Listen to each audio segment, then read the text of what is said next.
Hey guys, welcome back to my channel. So, andito na naman tayo guys. Mag-update na naman tayo ng ating visa bulletin. So, meron ng latest update guys for April 2024. So, yun na nga po guys, no. So, disclaimer lang guys, tong video na to ay pinapublish lang natin, sinishare lang natin para meron tayong mga idea.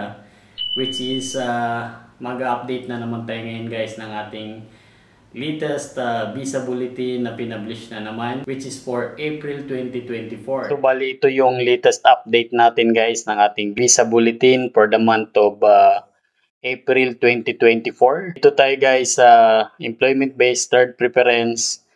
So rest of the world guys, ang bagong cut-off dates niya guys is November 22, 2022. Yung China is September 1, 2020. Sa India, August 15, 2012. Mexico, November 22, 2022. At ito nga yung sa atin guys, yung Philippines. Under Philippines, ito yung bagong cut-off dates guys. November 22, 2022. So, doon sa mga current na guys, doon na sa mga active priority date before or within November 2022 guys, congratulations, you can move forward to your application to your consulate interview. So congratulations guys. So napaka laki ng minove niya from September 8. Ngayon guys, for April 2024, more than 2 months yung minove niya guys. Until November 2022. So, more than 2 months guys. So, muli guys, congratulations.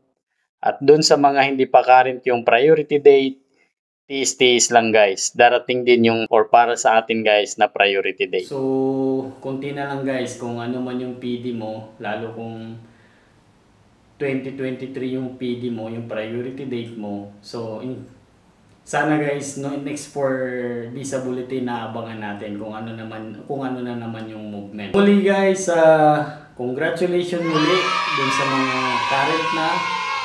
So you can start processing your visa interview, communicate to your case manager, to your legal attorney, to your petitioner, to your agency na makapag-proceed na kayo guys.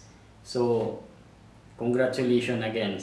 Marami talagang natutuwa doon sa release nitong bagong visa bulletin for April 2024 kasi medyo mataas yung itinalon niya, more than 2 months. So yung mga hindi pa current guys, taste lang tayo. Darating din yung para sa atin. So thank you so much guys for watching. See you next time. See you for the next update for the visa bulletin. Don't forget to like, share, and subscribe to my channel. Thank you so much for watching. Bye-bye. Look at me sometimes like